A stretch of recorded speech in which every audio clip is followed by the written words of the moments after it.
Hello and welcome to The Villain Was Right, the podcast where we look at movies and TV shows from the villain's perspective and dare to ask, were they really all that bad? I'm your host, Rebecca Reeds. And I'm your host, Craig Fay. And this week we are talking about the movie Moneyball. And we have a very special guest today, somebody I feel like that has a lot more authority to speak on the topic than I do.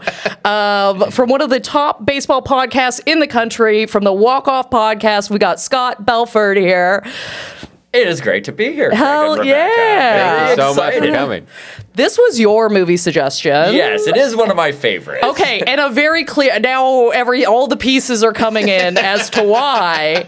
But so it's one of your favorites. What's your relationship with this movie? So I really like it because it shows that if you do something one way forever, you start to feel like it's the only way it can be done, right? Okay. And there's really no rules with anything. I think as comedians, we've been told many times the rules, and that's crazy. There's no rules. So Moneyball really just exemplifies it, in my opinion. Baseball is an old man sport and always has been. And It is an old man sport. When it did start to change in drastic ways, the industry, if you will, big baseball pushed back, and Moneyball kind of tells that story. I love it. Okay, sick. All right, great description. If you haven't seen Moneyball, it's a stacked cast. Okay? Yeah. Stacked up cast of men that don't like women. Stacked up cast. So we have Brad Pitt playing Billy. He is he's like the GM, I think. Yeah, he's the GM. And they get so close to winning, I think, the playoffs. And they lose, and he's losing it because his team does not have a lot of money, and he's combating all of these other teams that have like stacked up funds, and they're trying to combat that. He then finds what's his name, Peter. Peter is a numbers guy. He sees him in a meeting. Another GM is taking all of his word from this young guy, and he's like, "Who the fuck are you, and what are you doing here?" Figures that like they converse in the park like it's espionage. They're down in the fucking parking garage having a whisper conversation about numbers because apparently he went to Yale, he studied economics, and he is doing the math of baseball. Okay, his whole equation is all about how we have to get runs. Okay, it doesn't matter if they're walks, it doesn't matter how we get there. It's just the math has to math together to get these runs up on the board. That's what's going to make us win. So they then get a ragtag team together. You're nailing it, by the way. A ragtag team together. And we get, and I was always excited to see a little Philip Seymour Hoffman pop up. Oh, yeah. Oh, I love it. Art Howe. Oh, my God. Plays that role great. Yes. So he is the coach and is really pushing back on these new like misfits or what have you. And he's like, listen, like this is my job. Like you could put whoever you want here. Clearly, I can't fight you on that. But I'm going to do my job. You can't also tell me how to do my job. Push back. Billy then starts removing players. Trading off the guys he's playing all the time. Yes, exactly. So that he has to fall in line. And then all of a sudden they shoot up. They win 20 games in a row. Break the record, and 20 games in a row. 20 games in a row. Still stands as that most wins in a row. Yeah, and then they go on to lose. And then they go on to lose. Which the movie doesn't dwell a lot on. No, they really glaze over the losing part. Yeah, and kind of like roll credits on that, I guess. That's pretty much the whole. It changed baseball forever. It changed baseball forever. The epilogue is that the Boston Red Sox used the same thing 2 years later to win the with money. Yeah. That's funny. I knew a guy that did this for hockey. And he got hired by a university to like scout players for them using like his algorithm that he figured or whatever. Truly, if you can dig into the analytics side of sport, like there is jobs for you. Yeah, for sure. So this does pose the question: who are the villains of this movie, and why are they correct? The New York Yankees are the villains of this movie. They're definitely one of the villains for sure. Yeah. And I will say, and honestly, Craig and Rebecca, it kills me to need to take the New York Yankees side in this. Like the evil empire is their nickname for a reason. Okay. They always outspend everyone. They pilfer everyone else's best players and pay them way more. And it is very frustrating as a Blue Jays fan in the same division as the Yankees. But yeah. Can't really fault the players, though. You can't. Oh, you fault the can't. Players. Oh, my God. You start throwing cash at me? Oh, my God. You are about to find out how little moral I have. Okay. Oh, no. My allegiance to one major corporation has been usurped by another major corporation. Yeah. And I still get to do what I love? No contest. Yeah, there. absolutely. I also want to put Art Howe definitely. as a villain in this. Okay. He is definitely a villain in this movie. And as well, I think the Billy's like team of, I guess they were scouts or like the guys trying to figure out how to replace They these were players. killing me. So funny, right? They're so funny. Okay. And that's how they talked about baseball players then. Like. I fucking lost my mind when one of them was like, he has an ugly girlfriend. Yeah. He has no confidence. I was losing my mind. Yeah, lots of pop is the other one I read. He's lots of pop. He's got a good jaw. The guy looks like a baseball player. He looks like a baseball player. Yeah. Okay, I'm gonna defend that a little bit because I think, especially because Greg, you just brought up, like, these are major corporations, okay? If we're building teams, we're also building an experience. We're building merchandise. We're building people that we want fans for. I'm like, I kind of get it. I'm like, this guy's like, this guy's got a great jawline. I'm like, I get it. Yeah, I understand. That'll make one hell of a good bobblehead. And it's because I get such a kick out of baseball because I am convinced it is the only sport that you can go to a professional game live and half the people there still don't really like baseball all that much. Oh, yeah. I go for the drinking and the hot dogs and to watch, I love a home run. Absolutely. I love a home run. You're not alone. Exactly. Like, it is just as simplistic as that, okay? Winning, losing, I don't really care. I went to a baseball game recently, and I had a bunch of people turn around in the stands at me because I cheered for the other team getting a home run. And I was like, but it's a home run. It's impressive. It's the good one. It's the good one. Yeah. They did the thing. They did the thing. And this is why, like, Rogers just put $350 million of renovations into the Rogers Center. There's literally 2 arcades. There's a rooftop bar. Even the ownership group knows not that many people like baseball there. Yeah, you can just, like, buy tickets to, like, stand around in sections where it's like there's one bar here and you can just kind of rotate with people to go on, like, the bench or whatever. It's so funny. I honestly like it. I like that experience. Okay, here's my pitch, though. Okay, I'm sorry, we're not talking about the movie at all already. Yes. But, I think, like, after the first, I think it should be, like, a section, like, let's say, like, the third inning.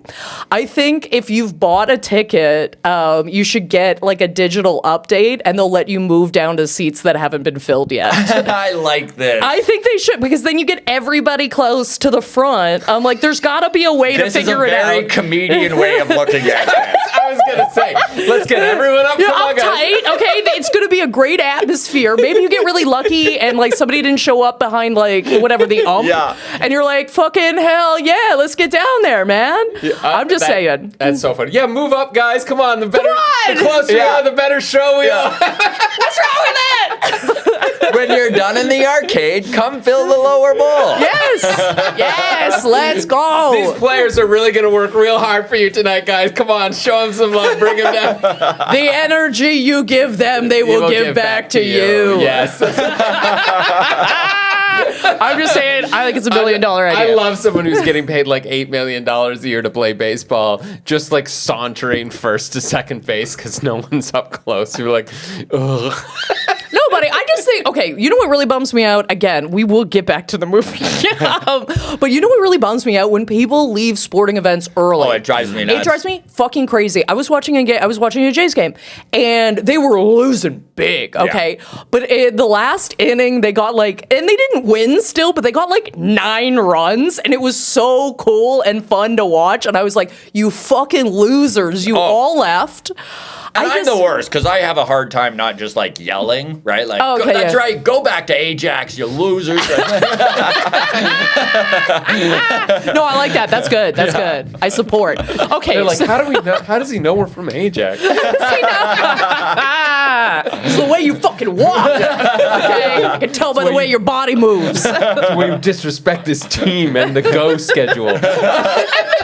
Yeah, they're just right on time for the go schedule. Like, Holy shit. Okay. Popular suburb for those not from the East.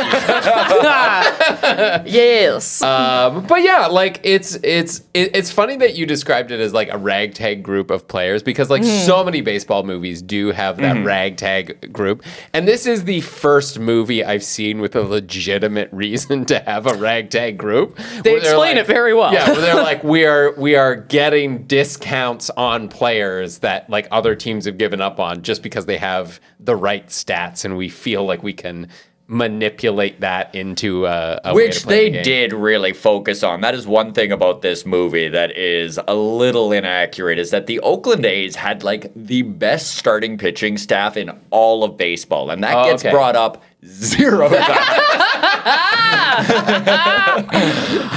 Oh no, I would not know that at all. Because this is based on a true story. It is based on a true story. It's based on, so Bill James is kind of the mind behind the idea of Moneyball and the analytics and breaking down getting on base and how important that was, and how that's kind of an overlooked value add to a ball player is taking walks and getting on base. So yeah, that's what the theory was. And then Billy Beane was the first guy to ever actually like put it into play, because baseball doesn't like to change. Yeah. And so, yeah, he got a lot of pushback. Like all of that pushback stuff was real. But also, again, like he also had some incredible players that they were paying well, right? Okay, so what do you think about, because there seems to be this idea in the movie that I don't necessarily disagree with, where these people that are pushing back on it are like, listen, like we have years of experience. We've watched people, we can kind of sense if they're going to like crumble under pressure, or if they have that certain something, a little star power, what have you. Do you think there's reason to push back on this a little bit? Well, I think that they misrepresented the whole thing, because truly Billy Beane was still using the old way of doing it also, right? So like it was more an amalgamation of the two styles. And even if you look at baseball now, I mean, he did change the game with the way things were viewed and the places where value is put. But also, the teams that are winning the most right now are still the New York Yankees and the Los Angeles Dodgers, who are spending $300 million a year on their payroll, right? So, well, and that's what occurred to me watching this. I was like, that will work exactly once. Until the rich teams are like, we're doing that too now. Exactly. Yeah. It's like we have found a way to be more efficient with the money that we have, and we are efficient enough to take the Western Conference Finals, right? I think is what they took in this. Yeah. So like we're efficient enough to do that and win 20 games. I mean, American League, but yes, you're doing hockey references, and it's fine. You're fine. Oakland's on the West Coast. I know. I'm very proud of myself for knowing You do that. know your geography. Can't deny that, Craig. Sorry, the American League. And but yeah, as soon as like the other teams with the resources, then they're figure that out. They're like, oh, we can just be efficient with money. And that's how they kind of ended the show, right? Or the movie is with the interview for the Boston Red Sox job. And he's like, hey, we love what you're doing with no money. Come do it with money. Yeah. Hell yeah. And especially Peter, I'm like, oh man, if I'm Peter, I can be bought. I can be bought so fast. I've already been bought once. Yeah. Oh, and he was. So it's funny because Peter's actual name is Tony Antonetti, and he was he didn't give permission to use his name or whatever, so that's why they made him Peter Brand or whatever. But he's still a general manager in baseball as well. Why do you think he didn't give permission? Because the whole movie really makes Billy Beane look like a freaking genius, and It's a little bit of a misrepresentation. Like, I know that in the movies? Shocking, the cinema? right? Not the cinema. So I was very lucky to have Mark Shapiro, who is the president of the Blue Jays, on our podcast. Oh my God, sick. Which was very, very cool. Great pull. Great pull, right? And he's in the movie. He's the guy in Cleveland that they steal Peter Brand from. Oh, okay. And Shapiro hated the representation of himself. Like, that was one of the questions I had for him was, how did you feel about Moneyball? And he's like, oh, God, Billy Beane just wants to look like such a hero. And it's like, so there was a little bit of that feeling, too, that it was really crafted to make him look like this wizard, and, like, there was a lot more behind it than just Billy Beane. He looks nothing like Brad Pitt. Ugly, I have no idea. I'm just saying, like, ugliest ball player that's ever raised. Oh my God. I don't know, because like and this was the only time I've ever watched this movie. This was the first time I've watched this movie, and I didn't really grab him. And maybe that's just me. I didn't grab him as a genius at all because he kept throwing shit. Yeah. I was like, you do not have any emotional intelligence. Like, you are throwing shit around. You have this idea in your head. Okay. Another question for you guys, okay? Because he has this thing where he's very, like, superstitious, okay? Where he can't be at the game because if he's at the game, they'll lose. That's his mindset. Do you guys do that for any sports? Like, do you believe in any superstitions for, like, watching things? Like, are you, like, do you wear the same jersey? Do you grow, like, a playoff beard? Like, is there anything like that happening? I try not to because I'm such a baseball fan and there's 162 games, so things can get stinky and weird if you start being too superstitious. That's a great point. That's the wrong sport to do that on. But I will say, if the team loses a big game and I'm wearing a jersey or something, that jersey goes back in the closet until for like a reset. For a reset, exactly. And I do not wear it the next day. So, and vice versa. In a big game, if they win, that jersey I was wearing, it stays on my body, right? Like, but again, big games only for baseball because big games only. Postseason. you gotta really use the magic sparingly when there's 162 games. That is very true. I did not know there were that many. Yeah. That's insane. It must be because like I went to a game like 2 weeks ago, and I was doing a comedy show the next night. And I looked at this guy, I was like, where did you just come from? And he goes, oh, the Jays game. And I'm like, y'all playing every day? What the fuck? Is that not even a courtesy buffer day? That's insane. Yeah, it's six games a week pretty much. Jesus Christ. I'd have a heart attack. I would have a heart attack. I was at the game last night, or yesterday I should say, and it really cracked me up. So if you're not a baseball fan listening to this right now, you're probably in the majority. But they do this thing where when the home team gets a runner on first and starts to lead off to second, and then the pitcher throws it to first to bring him back, the home crowd, we boo, right? Boo! And I was sitting next to a guy, and he's like, why does everyone boo when that happens? And I don't really have an answer for that. But I do think it's such a funny thing. Like, it kind of like, it's a misdirect, right? It's just like, it's a misdirect! And my wife hates a misdirect. Like, I keep my lawnmower in the shed, but I also keep my weed in the shed. So, like, sometimes when the lawn starts to get long, and my wife's a big baseball fan too, I'll go in the shed, and then when I come out and I'm just high without a lawnmower, she'll be like, boo!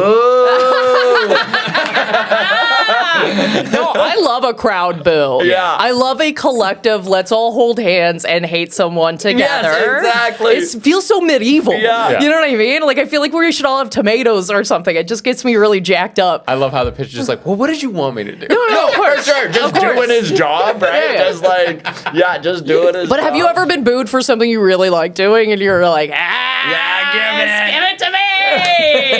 Give it to me! I don't care what you people think of me. That's right. Yeah. That's right. Okay, so I would love to talk about art, okay, because goddamn, every time he talked to Bill, I was like, yes, of course. Yeah. Billy, you can't do everyone's fucking job, okay? It's insane to look at the fucking coach and be like, no, this is exactly how you have to play everybody. And his whole sentiment of, well, like, what are you doing out there? He's like, I have to prepare myself. You won't extend my contract. I have to prepare myself for my next interview. I have to explain every move I'm making. Therefore, I should be in charge of making the moves. I could not agree more. Yeah. Could not agree more. Oh, who hasn't been micromanaged before? Worst feeling in the world. God. Trust me to do the job that you hired me to Yes, do. Please. I don't please. care what profession you're in. Yeah. It is the most frustrating and aggravating thing. When everything you do needs approval, you're just like, well, then why am I even fucking here? Trust me when I say we shouldn't do comedy after the in memoriam. Okay, trust me. Like, just believe. Well, let's run it up the flagpole and see what someone else says. No. I do this every day. I'm begging you, okay? It's not going to be the levity the room needs, okay? Yeah. I understand what you're thinking, but no, shut it down. Oh my God. So yeah, every single conversation these two characters had, I was like, get him, Art! Get him! I love that you're on Art's side. Absolutely. You should be. And Yes. you should be. Of course I'm on Art's side, man. Oh, and just the way Philip Seymour Hoffman plays it, it's just like, I'm not willing to go 12 rounds with you right now, Bill. Just The scene where he sits down to tell him he just traded his all-star rookie Carlos Pena because he wouldn't play. Literally, and no offense to Scott Hattenberg, like, he was not a great player. He just took a lot of walks. And he was even a part-time player on that team. But of course, they made a big deal about him because he did hit that walk-off home run there, where it was a pinch hit home run to win game 20 and break the record, okay, yeah. Right? So really, he was a much smaller part of that team than they made it out to be. Right. No, and then he brings in a guy while he's talking to him and gets rid of that guy. Just a power move the whole time. Putting your dick on the table. Put it away. Like, put it away. Yeah. What are we doing? Oh, yeah. And it's like, also, I'm sorry, but in that moment, I was like, come to me with respect, at least a little bit. Oh, Lord in heaven. Don't, like, I understand, you're the gym. You hire the players, you dismiss the players, you move people up and down. Like, I get that. I don't have a say in that. As a coach, I would love to have a say in that. But I don't, and I understand that. But when you come and you're like, you can't start him. I forget who they trade, but you can't start him today. He's like, I'm not going to go 12 rounds with you. I'm starting him, whatever. And he's like, you can't. He's like, I am, because he's the best. And he basically lets him re-argue the thing, even though he has information that he knows. Yeah, baits him into just being like, slapped him. Yeah, it's like, well, Slapped him. actually, you can't, because he's not part of the team anymore. Just come in and say that. Just, I traded this guy. Don't be a fucking prancing dick about it. You know, like, just, well, you can't. Why can't I?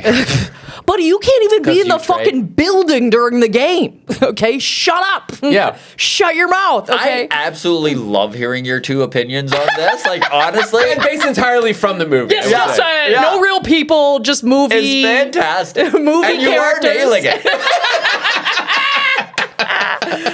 No, man, you're not in the dugout. You don't know what's going down in these streets, okay? You can barely even listen to it on the radio. You have to get texted updates. Yeah. Okay, there was nothing, honestly. Security guards are like shutting it off when he walks down the hall. Like, you're in a baseball stadium during a game. I even love the way Art Howe handled when he went down to the dugout. It was like, you got to play Hattenberg. And he's like, I'm not. We're not doing this again. And he finally walks away and Billy's all mad. And then the player's like, how was that, Skip? And he's like, how'd you sleep last night? Yeah. He's just on to the next one. He's like, this man's just going to go throw a bunch of furniture around, tire himself out. And just, I'm coaching a losing team. Yes. I don't need to be flipping out about it. You know, we're all just putting in our hours. When everyone knows at that point anyway, we're not taking this all the way. So let's And that's just, the other hilarious thing about that point of the movie is there was 130 games left in the season. And they're like freaking out. It's so long. So many games. Oh my God. It's almost like the first 30 didn't matter at all. and never do. It's why football fans and baseball fans, it's rare to see them combined. Like, it's just such a different mentality, right? Like, there's just like every game does matter in football. And in baseball, you pretty much are like, well, like 6 games equals 1 NFL game. Yeah, okay. There's room for error. A little bit of levity here, guys. Okay, less pressure. I forget what show it was from, and it was just a throwaway line, but they were doing some sort of a game show, and they go, and this next round is worth double the points, making the first round completely useless. That's great. Completely pointless. And like that's what I was thinking as you were saying that. It's like, well, the first 30 games are over and it doesn't affect anything at the end. Yeah. But yeah, I mean the micromanaging just would drive me crazy. I mean, that's one reason I'm a comedian now and don't work with other people for the most part, right? Is like, well, I'm gonna do it the way I'm gonna do it. Oh yeah. And like, fuck you. Every manager I've ever had always tells me the exact same thing, which is you're one of the best workers I've ever had and you hate being told what to do. And I'm like, yes, you've nailed it. I'm going to work so hard for you. Shut up. Okay, shut your mouth. Okay, I will not be I'll literally start buckling. I love that mentality because I have it deep within myself too. Yeah. I love when you see that like vein in people of like the don't tell me what to do. I can't. I start losing it, man. Like, I also just can't be watched in that manner. Yeah. Okay, I'll buckle every time. I will do things so much faster if A, someone is not looking at me, and B, there's not a timer on me. Yes. Okay, like I can't even play games with a timer on it. I'm like, shut off the time. Like if I'm on like the New York Times like crossword or something like that, I'm like, no, I don't need a clock ticking at me. Okay, this is supposed to be fun and nice and an activity. New Year will be when I say it is. Rebecca's out here living in 2023. Yeah, still I checking her. Yeah. The ball never dropped. I am 33. I am 33 forever. Yeah, man, I can't. I'll start melting down immediately. Okay, and this type of like work situation would drive me absolutely fucking bananas. You know what's funny? I never even picked up on the fact that Billy just throws shit around the whole movie. Oh, the whole movie. The only thing I did tossing shit and shaving in his office like that's fucking sanitary. That's disgusting. The only thing that I noticed, and this I just thought I dismissed it as just the comedian in me. Yeah. But like when he busted his cell phone up, I was like, why would you bust your cell phone up? Like, This is 2001. You're gonna have to buy another cell phone. Yeah. Like, are you crazy? How do you even do that in 2001? Those things are bricks. That's a fucking. You got a lot of anger if you could take it out on a Nokia, man. Like, Oh my Jesus God. Christ. Those things, you could launch them through walls. Okay, I don't even know you have that kind of power. They didn't even depict that because he Yeah. had to get out of his car and then like break it again because he's Yes. like, that thing's fine. It's still It's working. fine. Yes, of course. Oh my God, they made them to last. They did. They probably still are around today, somewhere in someone's drawer somewhere. Oh, I bet probably. the hold to charge. I feel like flip phones are coming back. They keep coming across my TikTok page, and I'm like, oh no, what does this mean? Is this little a T9. recession indicator? Yeah. You're like, you kids are crazy. You're crazy, but bedazzling them. Yeah. You're nuts. I will say about the movie, though, the one thing this is going to sound so bad, but the one thing I really could have done without was any subplot with his daughter. I did not care at all. Holy fuck, did I not care? Yeah, I was like, why is this? You could have had lines where he's like, I'm a family guy, I've got a daughter. But like, at no point is his That's motivation. movie executives. For sure, they were like, we need more of the relationship with your daughter in here. And like maybe it's the reason he turns down the contract with Cleveland at the Boston, but Boston. yes. He's in Cleveland at the beginning of the movie. Yeah. It kind of explains why he doesn't want to move away from Oakland. But like, you don't need a whole subplot to explain that. No, like I don't his need to hear a loyalty the kid team is sing. enough. Like, I'm good. Yeah. Okay, I'm all set on that. More baseball, more hits, more home runs. Have Show Jonah me Hill more of the call game. him when he's in the truck and be like, you should get back. I know you've got the... Like, you don't need him. No. Yeah. All his motivation is, I want to win. And his daughter gives him no extra motivation. I don't need to be a meet better the person. ex. I don't need to meet the new guy. Yeah. I don't need any of that. Or I need more of it and it's a different movie. Yes. Okay, the fact that they like they just peppered it just a little bit just felt like I was like, this movie just could have been an hour 45 and that would have been sick. Yeah. Okay, that would have been great if we had just chopped off a bit of the fat here. This is about math and baseball. Yeah, I love that. Love a puzzle. You know what I mean? Puzzle me. Absolutely. And you know what? I would also put this movie in the category of competency porn. Oh, okay. You know, Okay. where it's like the way that they get out of trouble is by being really, really, really fucking good at what they do, which is like crunching the numbers better than anybody else. You know, they sort of see the matrix code. You know, they see the strings that control the system. There are a few scenes in that movie that I absolutely love. Like at the end when Peter takes him to the video room and he shows him the ball player that is known for he only hits dingers, he never or singles, and he never goes for second base, and they show him rounding first, and he digs in and he goes and he face plants, and everyone's laughing at him, and Billy Bean starts mocking it a little, and he's like, "Oh, they're laughing at him," and he's like, "Well, just wait and see."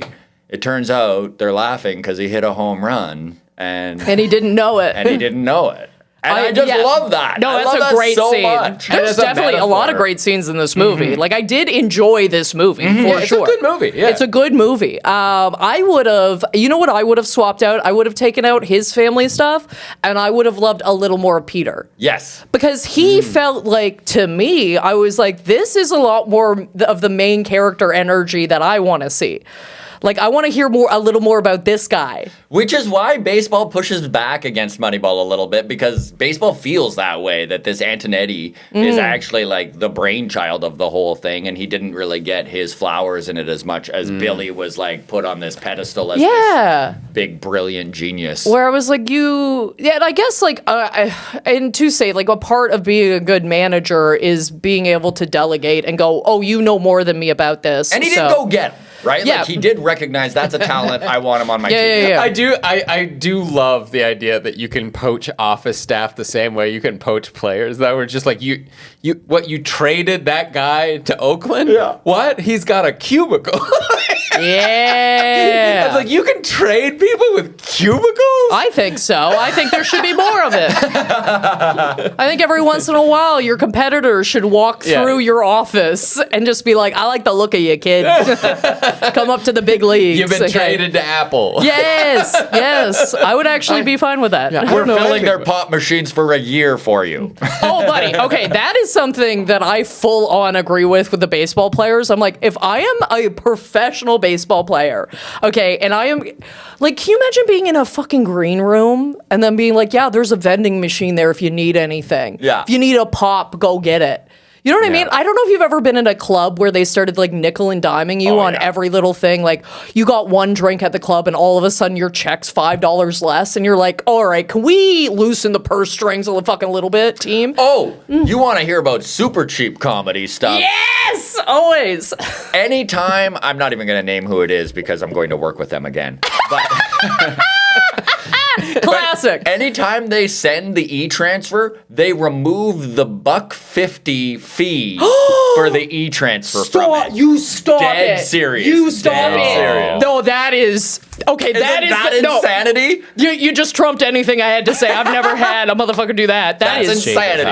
Oh my God, stop it. I have chill. Like I'm like actually concerned. Okay, we need to do a wellness check on that person. Actually, that's like fucking crazy. Comedy, kids, get into it. Ruin your life.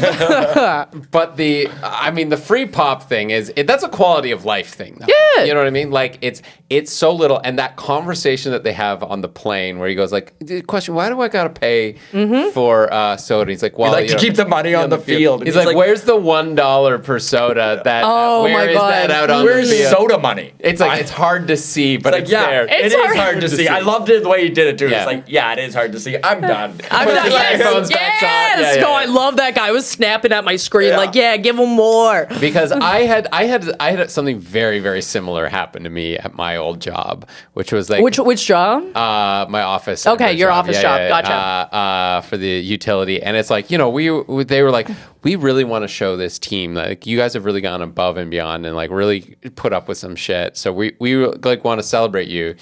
And the one guy came to me, the one boss, and he's like, so we're thinking of doing this. Does this make sense? And they were like, yeah, we're going to go like bowling and stuff. And I was like, yeah, I guess so. Like that's fine. We multiple teams from multiple different offices all going together and like going bowling. I was like, that's fine. But then they were like, oh, well, we don't have the budget to take everybody bowling. So everyone's going to have to chip in like $20-$30 to go bowling for this appreciation thing. For the appreciation thing? Yeah. And they go, but the good news is I can't wait for the good news. all you can drink pop. And we were going around being like, but there's free pop. You can have free pop. Stop it. And I was like, and I love that they treated the office like a room full of grade tours. Thank you. Right? Did you get your permission slip signed? Right. Well, you didn't pay your $30, so you can't go on the field trip. And they're like, and I don't get me wrong. As the managers, I appreciate that they were trying to do something nice for us and going a bit above and beyond. But when I have can hear your appreciation. No, but when I have to pitch in for my own appreciation, I don't feel very appreciated. Yeah. Right? I feel like a sixth grader. This is a sixth grade birthday party. No, this is I would have a felt horror way show. more appreciative if they had been like, listen, we don't have the budget for it. Pizza lunch on us in the office for this amount. Great. And I would have been like, it ain't nothing. It ain't, it's not, it's not an extra paycheck. It's not whatever, but we got a free pizza in the lunchroom and knocked off early for an hour and sat around and shot the shit. Like, I'd be fine with that. Man, it would have been so funny for you to show up at the bowling alley and be like, 12 Cokes. Start passing them out to strangers. That's just for me. Bring your little Camelback backpack. Start filling it. Yeah, oh my God, gotta get my money's worth. Oh my God. Is this not kosher? I would actually respect that so much. I'd be like, that is perfect. Yeah. So all that to say is, I had a probably more visceral reaction to the like To the free free pop pop in the clubhouse than most people normally. But I just don't have who has change on them? You know what I mean? I'm going to work. What's happening here? Okay, I gotta get fucking coin for the machine. Fuck off. And I'm not certain about this. Do baseball pants have pockets? Oh, That's a great question. Well, I'm writing this down for the next time I interview a player. Because there's batting gloves and stuff like that. So okay.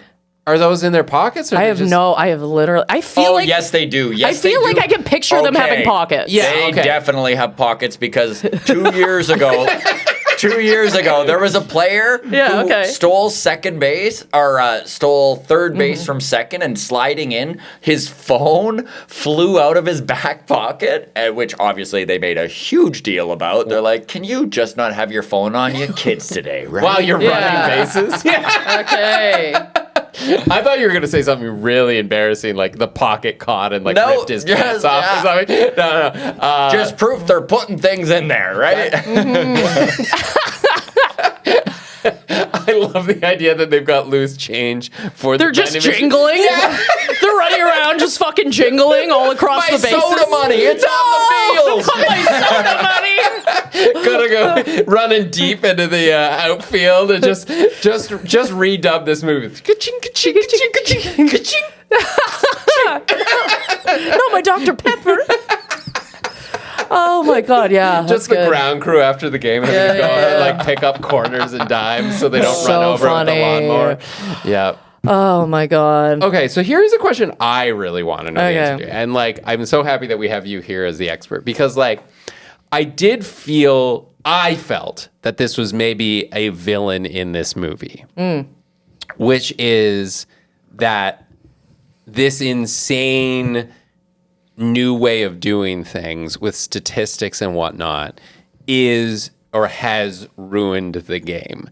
Because before you could sort of argue as represented by all the old scouts and guys in the room trying to be he's got a good jaw, whatever. It felt like a bit of an art You know, it felt like there was like skill and experience and art and. Are you arguing that Peter's AI? Well, no, not entirely, but like for it to all be just like actually it's just numbers on a page is like no, you know. How do you feel about that? I think that much like life, there's like a pendulum that kind of swings, right? And baseball did swing too far analytically, and we're actually seeing it come back a little bit more. And things that were valued before they had dug into every single number and how every single little statistic will affect the game. Kind of got lost in the wash, right? Like stuff like how many innings a pitcher can pitch, right? Like that is something that kind of disappeared from the game, and then bullpens have gotten huge, and you start like using pitchers constantly, and we saw an increase in arm injuries, and velocity became so much more sought after. So like all these pitchers were blowing their arms out because there's millions of dollars on the line, right? So if you can get up to 100 miles an hour, that is who's getting drafted. That's who's getting the contracts. So guys are almost on you're not supposed to be able to throw 100 miles an hour. Humans are not supposed to do this. Let alone doing it 100 times in a row every time you for pitch. 6 months. Yeah. For 6 months. So like arm injuries are honestly an epidemic in baseball right now, and they really are starting to like dwell in on the fact that like all these things that they valued so much analytically are part of the problem, right? Like the velocity that they cared so much about is damaging arms, and like the weird workloads, and like so they are starting to go back to guys who are more durable, and maybe they don't throw 100 miles an hour, but they can hit their spots and have a variance in pitches and stuff. Like I'm getting really nerdy right now. No, it's great. Keep going. But they're not going to be out on injury in like next season or for 2 seasons, and you've got a 5-year contract with them or something like that. And baseball's always looking for an edge, right? I mean, even just a couple years ago, the big scandal was sticky stuff. Guys were literally like getting stuff made in labs, putting it on their belts or in their gloves and stuff, and then they'd load the ball up and they can get an extra spin on it. So like the revolutions per minute were going from like what they normally would be, it was like 2,000 to like 3,200, and it would make the ball like do these crazy things. Right? Is that the real RPM of baseball? Yeah, that's insane. It is insane. It is. Yeah, it is insane. Yeah. Oh, my question was going to be: is like that not cheating? Oh, it is cheating. Oh, okay. Just wanted to clarify that. And baseball ignored it for so because baseball loves to ignore any problem. It's why steroids went on for so long before they were finally like, oh, I guess we should address this, right? Okay. So yeah, but apparently that's crazy. Baseball's always looking for that edge, and that's why analytics kind of got so crazy and so blown out of proportion. But you don't think you think it's a pendulum? You think it's swinging back? Yeah, I do think it's swinging back, and I do think analytics have their value, right? Yeah. Like, there is reasons to pinpoint what has value. Yeah, like even just very broadly, you're like, hire the guy who gets a lot of home runs.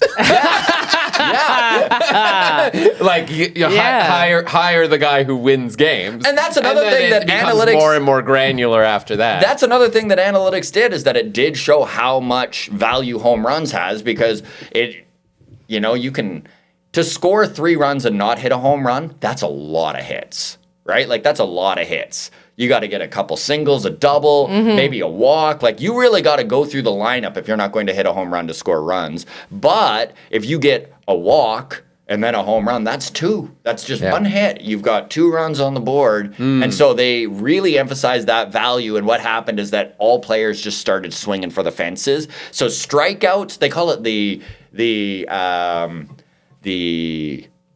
3 true outcomes. And it's you walk, you strike out, or you hit a home run. And that's what baseball became obsessed with. And we've started to see recently stuff like stolen bases have started coming back into the game. And part of that came with rule changes that happened in 2022, the pitch clock to try and speed things up and stuff like that and make things more interesting to youthful baseball fans, because the average age, I'm a youthful baseball fan, and I am not youthful, everybody. Yeah. Well, we experienced that when we were in Sydney, Nova Scotia. We went to a square dance there. Oh my God! And Yes. we ended up. They were like, the youths. And I was like, us? What? You. These Steve flatterers. But we were easily the youngest people there by not even 20, 30 years. Yeah. Easily, if not 40. Yeah. Okay. These people were old. And they could outpace me in everything. Baseball. Yeah. And they were fucking kicking my ass. I'll tell you that. We were sweating. I laughed and I was like, I have to go for a run. What am I doing? Okay, I had 80-year-olds whipping me around the room and I was like, I was just fucking winded. Yeah. Oh my goodness. Yeah. It kind of sounds like it's just most things, it's just, everything in moderation. A little fusion, okay? A little bit of both, a little bit of the art, a little bit of the numbers. We'll arrive somewhere nice. And that's why I don't think this Billy guy seems like a genius at all. Yeah. And you can't blame the New York Yankees for just I don't know, you got the money. People want to see your baseball. Yeah. They I wanna think see there good should be. baseball. Is there not caps? Sorry, have I opened another can of worms? Okay. No, great question. So technically, there is no cap in baseball. Really? But the way they do it is they do what they call a luxury tax. So there's two different lines. So once you're kind of over about, I think it's 210 this year, you get dinged with a 20% tax, I think it is. Okay. So for every dollar you're paying an extra 20% on that. So, 20 cents, and then that goes towards revenue sharing. So the poor teams get part of that luxury tax. Okay. But then there's a secondary tier at 270, and then that bumps it up to 40% or something like that. Gotcha. And then, teams like the New York Mets, who have well over $300 million, the Dodgers, same thing. They're paying almost 100% tax on stuff over that threshold. Jesus Christ. But it doesn't matter because they make so much money, right? Okay. You get 81 home games. If you can pack your stadium, you're making so much money. And in those major markets like New York and LA, there's so much TV revenue to be made too. So, I mean, that's part of the problem too, is that small market teams like Pittsburgh and Cleveland and Oakland, who's not even there anymore, have billionaire owners that are just sitting back, literally collecting this revenue sharing. Oakland left. Now they're just the A's. They're playing in a minor league park in Sacramento while they're trying to figure out how to get a free stadium in Las Vegas. That's why they left Oakland, is that they're the city's gotta build it, right? And it's well, you're just a billionaire. okay. Pay for your own stadium is what the city said. And I think that's a fair statement. Las Vegas was we'll build your stadium. Yeah. Oh my God, that's great, buddy. You know so much. I am and of course, Number one baseball podcast in Canada. Let them know. Let them know. WalkOff Podcast. I guess that just kind of goes to my my fear of success, where I'm I don't know, money probably ruined it. I'm just I can't think of anything that's been improved by money. Do we have any more notes, or are we ready to rank that villain? I think we're ready to rank that villain. Okay, yeah. I've got the stupidest scale on the planet. Okay, so from Stacks Shaft all the way to Cash Vag, I am going to give the coach a Buck's butt. Totally great, awesome, no evil. Because of Moneyball. Yeah. Okay. So fucking dumb, dude. I like it. It's dumb. I like it. I woke up today and chose that. That's what I did. That's what I did for you all. You chose to be your true self. I always do. Yes, absolutely. Scott, what do you got for us, buddy? All right, so I give the New York Yankees 5 juiced up A-Rods out of 5. Because just like a roided up Alex Rodriguez, the Yankees in Moneyball still come out on top despite all their indiscretions and unlikable actions. Hey, great. Awesome. Love it. See, putting in the work. Unlike some other guests. We love you, Claire. Naming names. No, she did great. No, I've got the things money has ruined scale. Oh, right. Okay, so on the scale of art to politics, I'm going to give Art Howe the internet. Because he just wants to do what he signed up for. He just wants to do the thing, and it's all he's got to deal with all this fucking bullshit. Yeah, that's good. I like that. And guys, we're gonna get to our heroes and villains of the week in a second. But first, a couple ways that you can support the podcast. So first of all, if you want to get in touch with us, we are on some of the social medias. We're on Instagram, TikTok, and Facebook at Villain Was Right. The big three. The big three. The big three. So if you want to see our stupid little faces and some clips from the show, you can hop on TikTok or Instagram and see us there as well. Facebook and Instagram for like updates on what shows that we're doing coming up and everything like that. And if you want to get in touch with us, best way to do that is email villainwasright@gmail.com. We do read everything. We don't necessarily respond to everything in time. But if you suggest a movie, it'll be on the list, we guarantee yeah. And listen, if this isn't enough for you, you need more. You need more of us. You can hit us up on Patreon, patreon.com/thevillainwasright. We do 2 bonus episodes a month. We also have audience choice tiers, ad-free tiers. But this month we are covering Andor 2nd season, and so much to say. Yeah. So much to say. So if you want to hear us talk about that, you can hit us up on Patreon. And now it is time for our heroes or villains of the week, and or what do you got for us, Greg? Yeah, so I've got a villain. My villain of the week is, when are you supposed to arrive at parties? I feel like we've had this conversation We before. for sure have. And there was anxiety. Yeah, and there was a party. You were actually there. Yeah. And I was like, I'm gonna try so hard that's so funny. not to be the first person at this party, right? Oh, so you're a man after my own heart, Right? Greg. Showing up on time. I love it. Right? Oh, Even God. I got here at 3:45, and I waited outside for 10 minutes. I'm like, I can't show up this early. Yeah. Thank you. So you were going to relate to this so hard. Where I was like, I got the invite, and it was, party starts at 9. And I was sitting around my house, and then I was like, okay. And I said this to my fiance, Kat. I was like, Kat, it is 9:40. I am leaving the house for a party that started at 9. And if I'm the first one there, then what the hell is wrong with me? I love it. Please tell me you were the first one there. I was one of the first people. And it was even further than I thought, because I thought it was at their place and they had it somewhere else.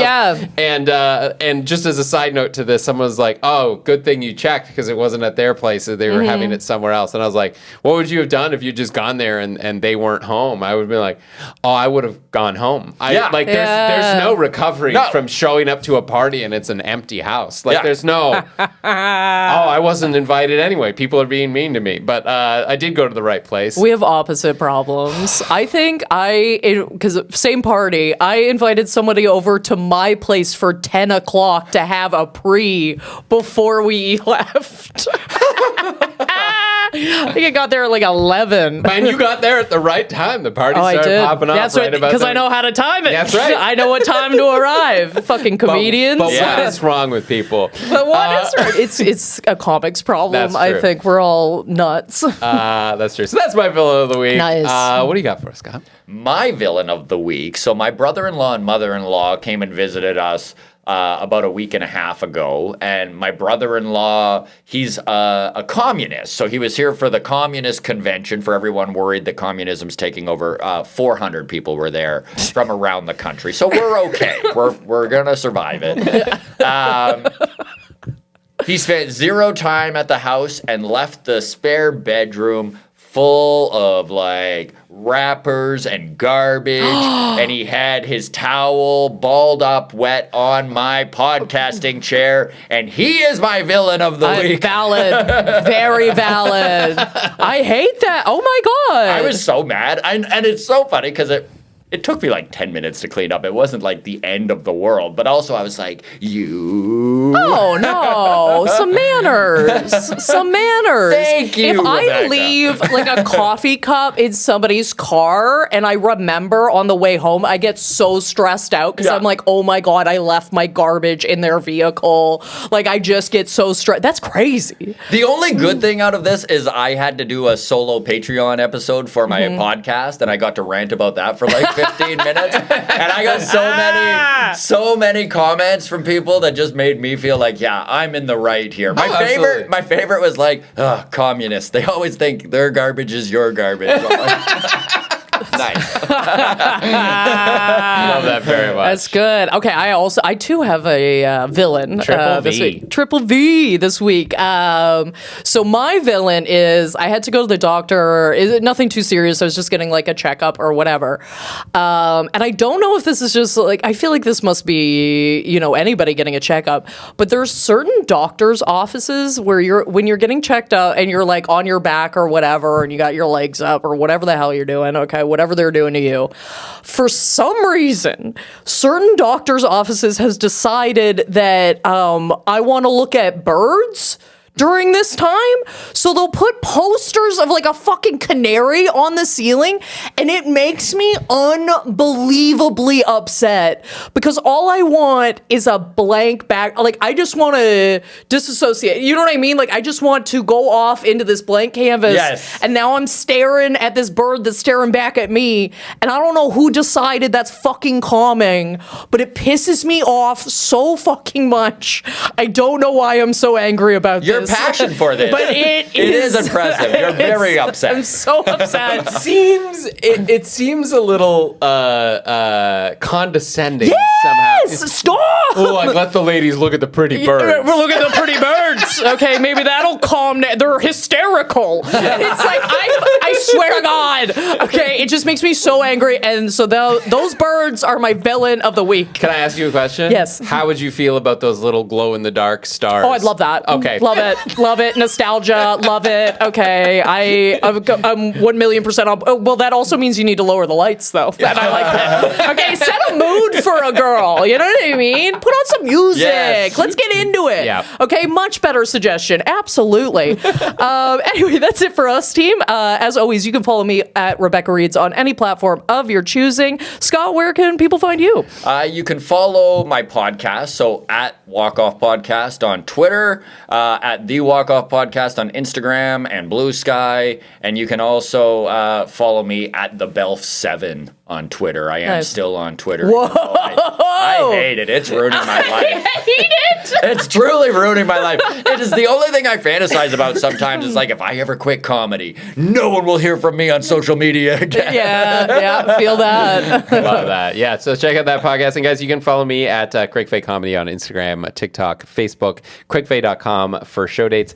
And that does it for us this week on the podcast. Tune in next week where it's our audience choice. So we don't know what's going on yet. You guys are still trying to figure that out. But it's very it's either going to be Encanto or it's going to be the other two that are in there. I completely blanked. I don't know why I gave it. Finding and Nemo. Turning Red. Turning Red. There we go. The Pixar thing. I don't know why I started going down those options. I didn't have the balls to get it. I didn't have the memory to do it. Anyway, guys, that does it for us this week. Thank you so much for listening, and we'll see you next week. And this is The Villain Was Right, reminding you to let people do their jobs.